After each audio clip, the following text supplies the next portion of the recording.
fans, wherever you may be.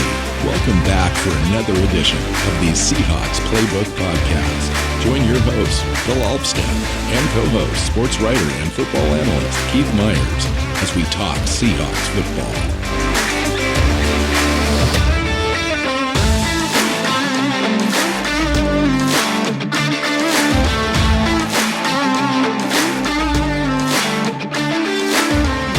Hey Seahawks fans, welcome back to another edition of the Seahawks Playbook podcast. I'm your host, Bill Alpstead, sitting down with Keith Myers. It's been a little while since we've sat down together. Welcome into the show, Keith. We're doing a training camp preview, starting with the offense.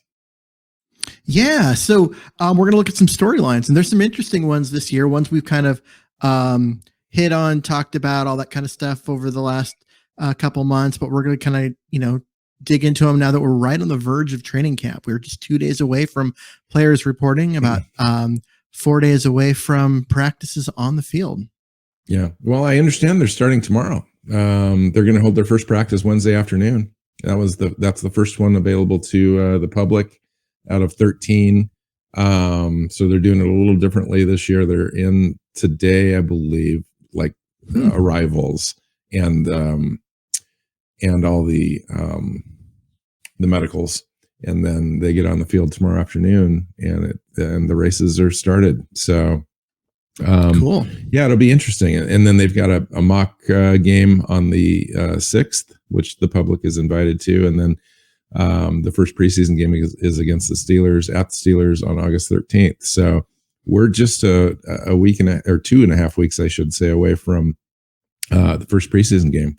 And so it's been a long off season. At least I think it's a long off season between, let's just say, the last game down in Arizona against the Cardinals, the first week of January. We went through the entire process of the off season. We had free agency, the draft. We've had a few mini camps to talk about, but it's really been kind of a dead zone the last 6 or 7 weeks. And now we get to talk about football again, which is great, and what we see on the field, even though it's in practice games, essentially preseason. It's going to start to come together, and the team is going to take shape. We're going to get a chance to see what the defense has in store for us as far as the scheme changes. They may be subtle, they may be substantial changes. It's going to be nice to see those in the preseason kind of shake out a little bit. And then the offense, the first season in 10 seasons without Russell Wilson. How's the team proceed on the offensive side of the ball and Shane Waldron's offense? Without Wilson there, we've got Drew Lock in camp, Geno Smith. It's going to be a little battle there. We still don't know for sure if there won't be another name added to the mix at some point. Likely not, though. It looks like the team's comfortable going in. At least they're in a waiting game. I think maybe a Jimmy Garoppolo. I don't know that they would probably not want to trade for Jimmy Garoppolo, but if he is released, I think that he would possibly, be a guy that would come in to add to the competition there, Keith. So that kind of sets the table for the conversation. Training camp. We're going to focus just on the offense in this show. We were talking about storylines, like what are our things that are out there that we're paying attention to that we think are going to be in the headlines as we go through training camp. Keith, why don't you start? Well, I started off with what you were just talking about with quarterbacks, is that my first one is there a quarterback acquisition to happen? Because this team is not competitive with the guys they've got on the roster. And I know that the 49ers have, at one point, they gave Jimmy Garoppolo's agent the go ahead to go seek a trade. Mm-hmm. And apparently nothing came from that, but Shanahan has indicated that Garoppolo will not be on the roster. So he is going to be off San Francisco's roster one way or the other. And with Baker Mayfield being traded to Carolina, there aren't really no one that's going to trade for. I mean, the teams with a quarterback are Seattle and Houston's at just beginning a full rebuild. And so they're not going to be the one that's going to grab him. So if he gets cut, Seattle's going to swoop in.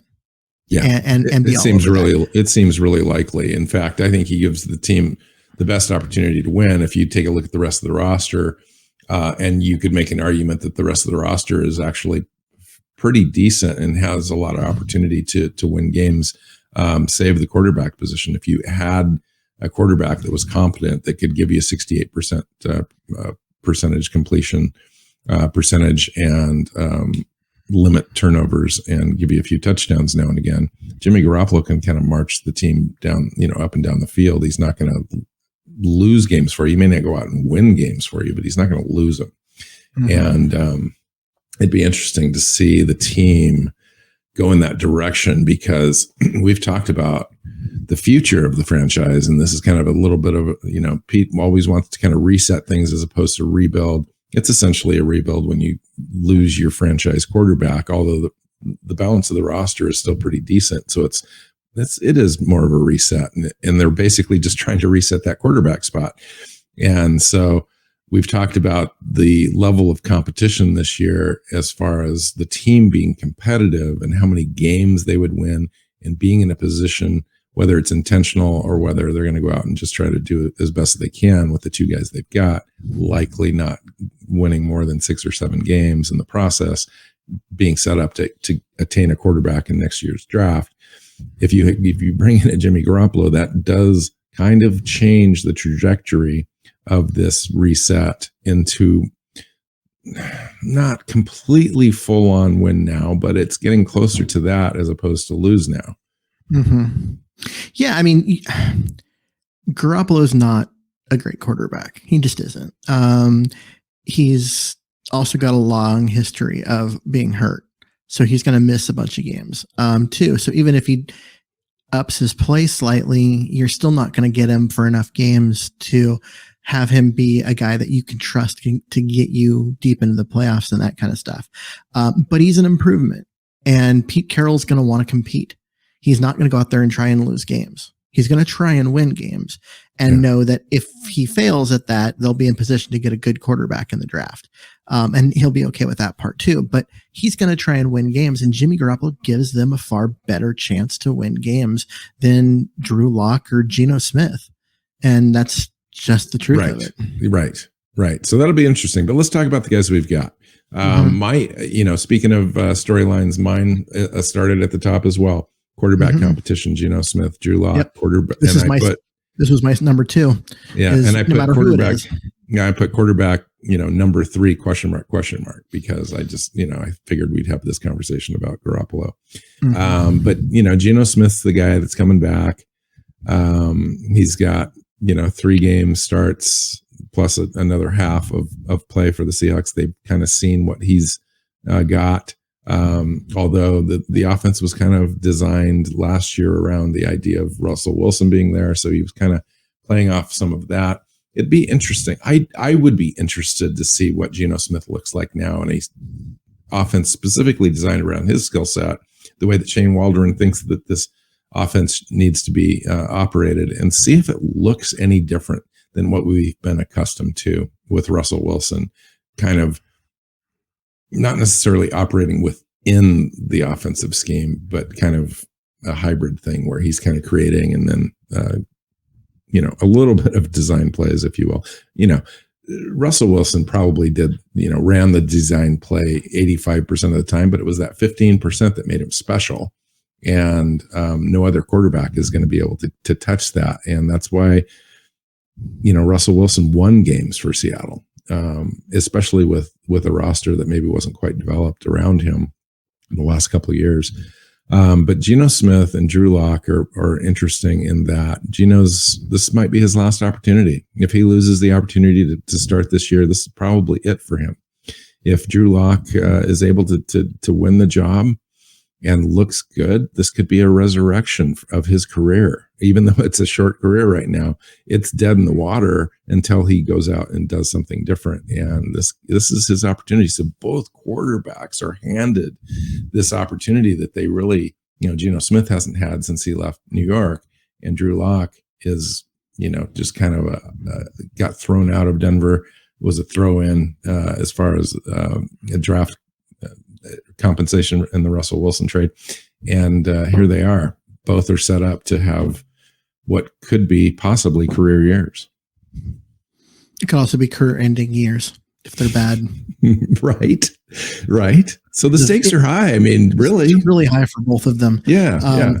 Locke is running out of opportunities, and Geno's 34 and is out of opportunities. And so this is it. For each of these guys, this is their one chance to prove that they belong. And if they don't, they won't. And I could see both of them being out of the league next year. If this goes south in a hurry. So it's a big deal for them. It's a big deal for Seattle. If one of them does look good, this team could be okay. So after the quarterbacks, the next storyline has to be DK Metcalf and his contract.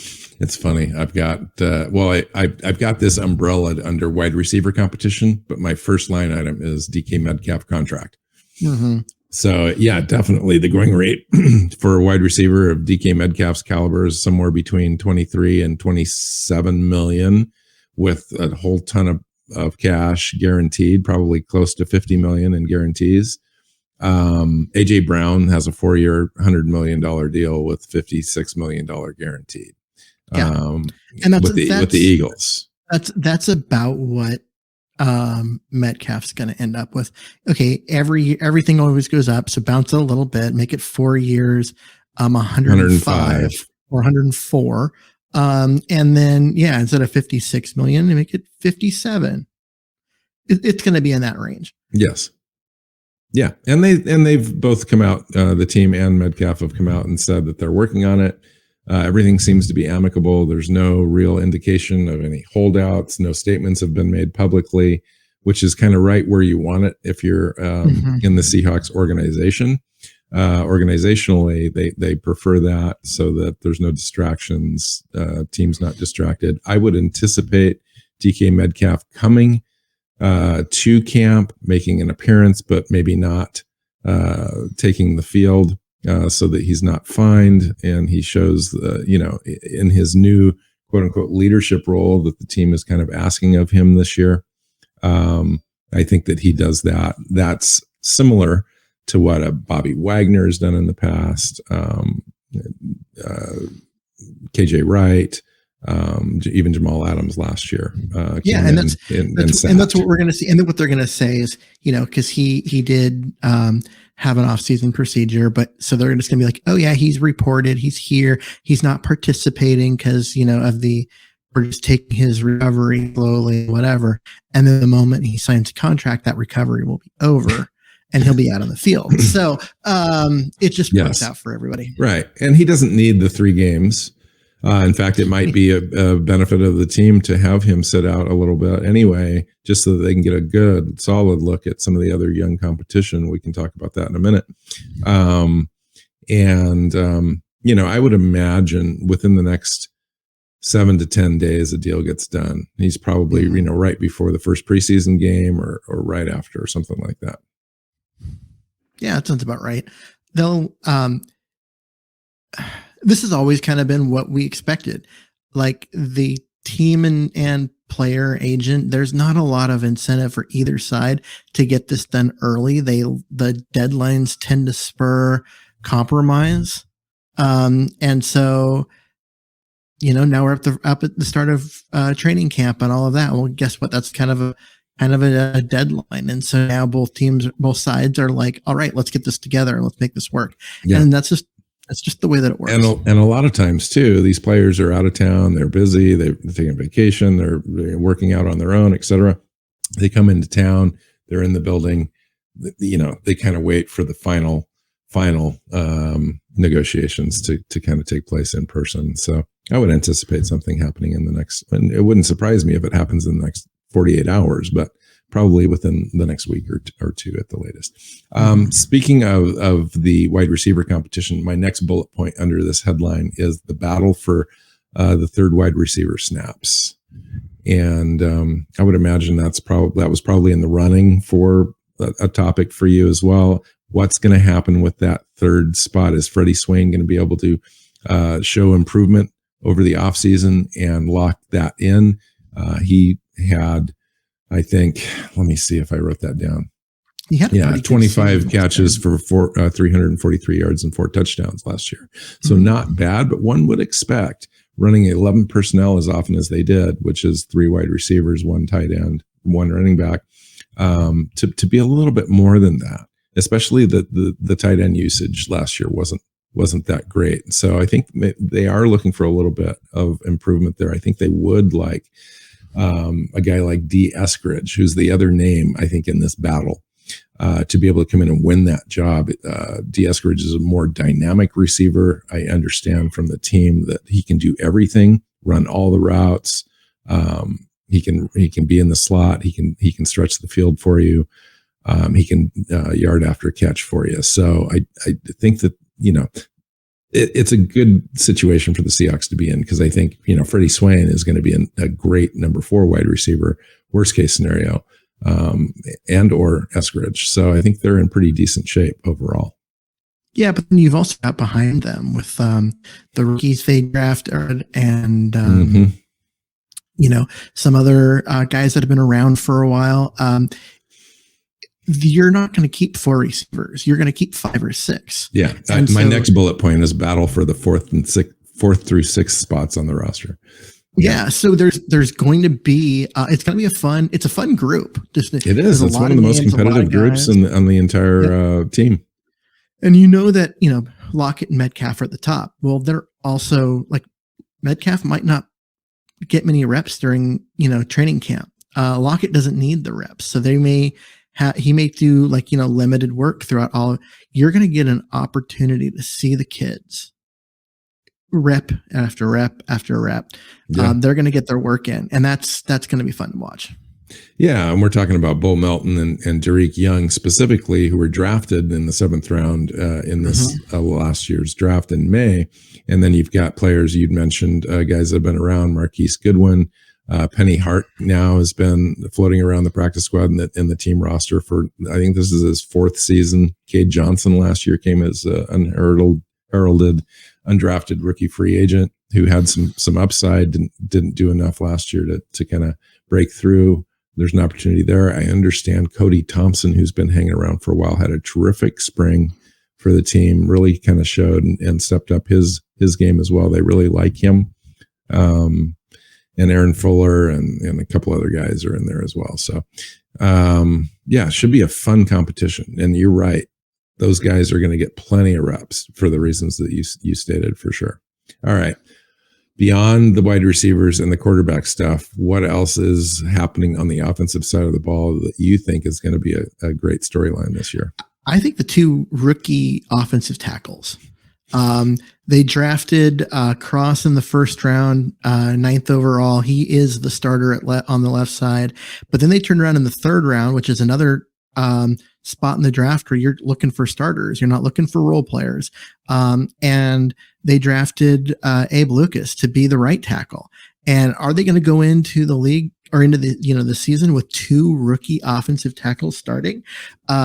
Or, is Jake Curran going to win that spot? What happens with Stone Forsythe, who has tremendous potential and upside himself, but, didn't develop enough last year to show that he was ready to take over, which caused them to draft Cross, but Cross is the superior player. You have 4 guys at offensive tackle with a combined two years in the league out of those 4 guys. Isn't that crazy? So you've essentially read my notes, dude, because my 3rd storyline is offensive tackle competition, and specifically exactly what you just outlined. I do expect to, kind of answer your rhetorical question. I do expect Charles Cross and Abe Lucas to be named starters week 1 and let them go through some growing pains together and have this new offensive line kind of coagulate, if you will, as quickly as possible so that they're ready for a run if they can make one in the second half of the season. And I think that does, in fact, limit the offensive opportunities early in the season. I think that it restricts maybe some of the pass looks that the team wants to be able to take. I don't know that they're going to set up these, in the past, you saw Russell Wilson take 4, 5, 6 seconds to allow deep throws down the field. I think you're going to see a lot more play action to allow those to develop this year. A lot more dump offs, quick tempo type stuff, in order to help those rookie offensive linemen, young offensive line in general, be able to protect the quarterback. Because nobody's going to do a good job, whether it's Gino or Garoppolo or Locke, if they can't get protection. So I think it's the offense is going to be kind of designed, at least early in the year, I think, to kind of mitigate some of that. See, I'm actually kind of expecting Jake Curran to start at right tackle over Lucas at week 1, entirely for the fact that they know that putting him there means that they're going to be able to run the ball, because he is a mauler. That's a really great point. Of a run blocker. He's not a great pass protector, but he's a mauler as a run blocker, and they're going to put him there, and so they can run the ball, which will help the offense and provide some ability to stay on the field a little bit and sustain some drives while they figure some stuff out. And then, of course, he'll get a stub toe or a hangnail at some point around week 6, and Abe Lucas will come in and not look back. But I do kind of expect that to be the path, but who knows? I mean, like I said, 4 guys, 2 years in the league combined. What is it? 5 starts combined over the 4 guys. It is Jake Curran. It is 5 starts, right? Combined, whatever it is. But the upside, the talent, the overall talent in this group now is better than we've had in years. It's just, they got to go out and do it. They really, they do. And there are a few areas like that on this team. We'll talk about the defense in the next show, but cornerback is kind of similar in that, you've got a bunch of guys, but there's not a lot of, starters or cohesiveness back there right now. So, okay. I've got my number 4 storyline coming into this training camp is the running back competition. That's my next one. Yeah. Although I said running back health, because that's what makes the running back competition a competition. Because Chris Carson he's still on the roster. I'm actually kind of surprised that we've made it to the start of training camp. I bet he's on the roster just to get to this very day, to get physical, where he's taking a physical, and we'll see what happens. Yeah. And then, Penny had just a tremendous end of the year last year. It looked like the real deal, but then of course he was hurt all off season again. That's why I don't think there's any downside in keeping Chris Carson on the roster to this point. Even if he fails physical, they could put him on the PUP list, physical unable to perform, and until he's cleared to return, or he's on the list, and after the roster is formed, they've got to wait at least 4 games for him to come back. So that's actually a pretty decent amount of time for him to kind of be hanging there a little bit, maybe some more time for the neck, and see if Penny can last. And if Penny is still full go after 4 games or whatever, then Chris Carson would probably be released on some sort of medical release or whatever. But to me, there's no downside.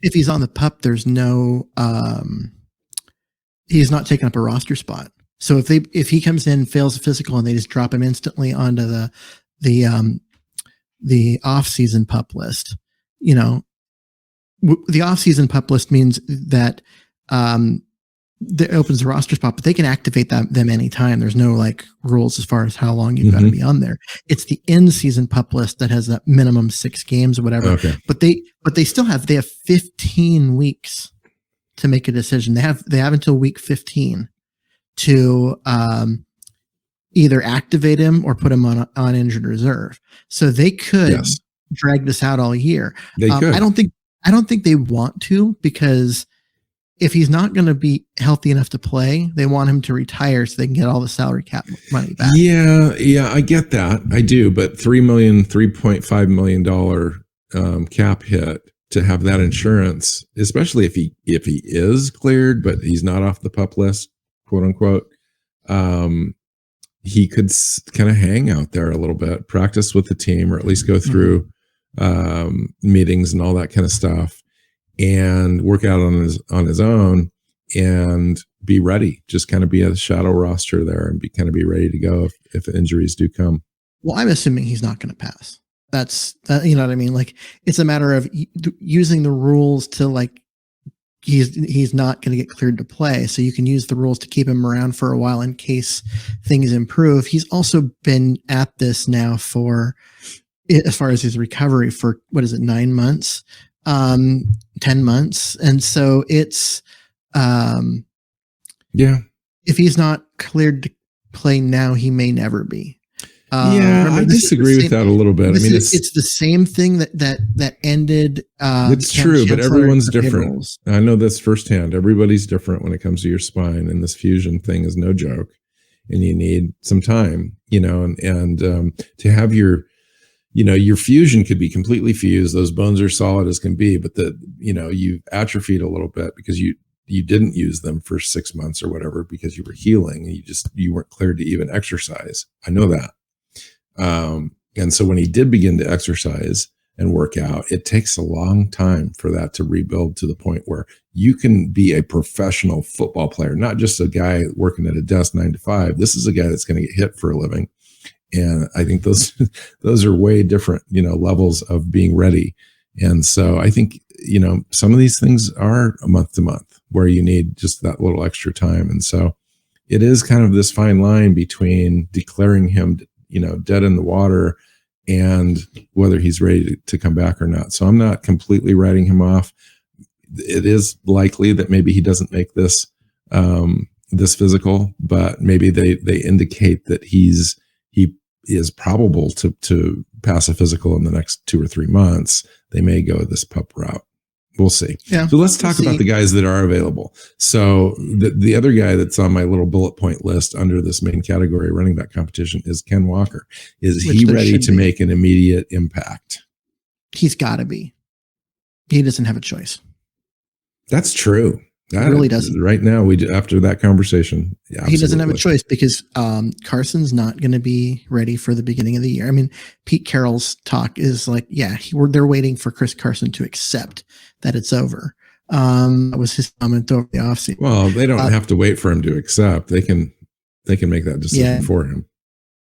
But Penny can't stay healthy. He was hurt all offseason during the offseason workouts and whatnot. This team needs a guy that can come in and carry the offense and be the guy. And they drafted Ken Walker to be that guy. Yeah, he doesn't have a choice. Simple as that, right? There's no one else. Yeah, in past years, Keith, let's be honest, Ken Walker would have been a first-round draft pick. 10 years ago, 20 years ago. Things have changed. Yeah, things have changed. Where this type of top-end talent in the draft is now available in the second and third round. Ken Walker was, either the first or second best running back in this last draft. If you're, Breece Hall to some is the best one. But Ken Walker is definitely a guy that they do expect to come in right away and carry the load. And he's probably the only one other than Rashad Penny that can really be a 3-down back in this system. You look at DJ Dallas, he's on the periphery. He could get you through in a pinch, but not game after game after game. Yeah. Dallas has got the talent. He's got some elusiveness, but there's something about when he's in at running back, he doesn't read the blocks as well as he should because he's not as productive. Let him return kicks and he's dynamic. But it was clear that things just didn't work as well for him when he was in the backfield. And, when Penny came on and showed that it wasn't the blocking. Yes. Right? Because Penny looked good at the end of the year. Yes, he did. He had the best 5-game run stretch of any running back probably in the last 4 or 5 years. I mean, you look at Derrick Henry's best 5-game stretch as a pro. You look at Jonathan Taylor's best 5-game stretch as a pro. They're under Rashad Penny. Rashad Penny had one of the best 5-game stretches that you'll ever see. Yeah. Yeah. How about just the back end really quick, the back end of that running back room, Keith? What do you expect to see for that either 4th or 5th spot? Well, I think guys like Dallas and Homer have value. For Dallas, it's on special teams. With Homer, it's as a third down back. And, and they trust both those guys too, because they don't put the ball on the ground. Yeah. And so there's value there. I think they would love to see one of those two step out and make the other one expendable. And so that way they could keep a guy like Josh Johnson around who's got talent, but needs an opportunity to show. Mm-hmm. Last year the word was that he had the best hands of any running back on the roster. And in terms of his ability to catch the ball and just a huge catch radius like you'd expect from a star wide receiver from a running back. And I'm like, that's not something you hear often. I think they'd love to keep him around, but there's got to be a spot for him. In order for that to happen, one of those other two guys has to get bumped off the roster. And I don't know anything about Darwin Thompson, but he's the other guy that's that's looking for opportunity. All right, what's your fifth storyline that you've got written down? Actually, we've been through all of mine. It's quarterback trade, quarterback battle, or trade acquisition, Metcalf contract, the offensive tackles, and then the health of the running back room. Those were my five. My last one was, can Noah Fant have a career year in this offense with these quarterbacks? And and the reason that I brought up the tight end group is we brought up all the other groups. I thought I'd throw him a bone here with my number 5, but you really look at Noah Fant though, and this is a real nice opportunity for the Seahawks to really kind of do something with a number 1 level tight end in the league. I mean, he's probably in the top 10 tight ends overall, I think, and has an opportunity to really kind of stand out in this offense, depending on how they run 12 personnel, 2 tight end sets, with Shane Waldron's offense and these quarterbacks, to be completely honest, as far as what they're going to ask of them. Like, what is Shane Waldron and Pete Carroll going to ask of these quarterbacks? Is he going to ask them to stretch the field and throw the long ball quite a bit? Not at the same level as Russell Wilson. Is he going to ask them to use the tight ends more underneath, crossing routes, et cetera, get the ball into open space? I think so. And so I think Noah Fant has a really good opportunity here to catch, 60 to 75 balls in this offense. Yeah, we'll see. I mean, they'd be able to sustain drives. There has to be enough offensive plays for him to get there. Yeah. And that involves actually being able to sustain drives. And if they're 3 and outing it all the time because quarterback play, no one's going to get to their stats. Yeah. Well, there's your Ken Walker importance rearing its head again. Yeah. Yep. Yeah. Interesting. All right. Anything else that you want to talk about on the offensive side of the ball before we get out of this show? I think we get out of this show. That was, we pretty much went through every position group, unless you want to talk about the battle at center, which is not interesting because there's no great, here's this young kid. No, it's all just mediocrity. So, yep. Yeah. Interesting. So are you excited in general about training camp starting up this week? Always. Absolutely. Yeah. Are you Even going? if I don't know what date it is today. Are you going to a practice or 2 this year, Keith? Yes, I will be going up for at least 1. Do that every year just to get up and watch a full practice live. I try and do it later in training camp, just after the mock game, because that's when it's less about getting guys up to speed and learning plays, and more about truly getting execution ready and that kind of stuff. And so I tend to I like to go up just after the mock game. So that's the plan. Nice. Awesome. All right, let's get out of here. Find Keith on Twitter at Myers NFL. You can find me at NWCHawk. The show is at Hawks Playbook on Twitter. SeahawksPlaybook.com is the website. You can find us on your favorite podcast platform and YouTube. Make sure you hit the subscribe button and share with all your friends and family. Until next time, go Hawks. Go Hawks. Seahawks Playbook podcast listeners, thanks for joining us for another edition of the show. You can find us on Twitter. Bill is at NWCHawk. Keith is at Myers NFL. And the show is at Hawks Playbook. You can listen and subscribe to the show at SeahawksPlaybook.com.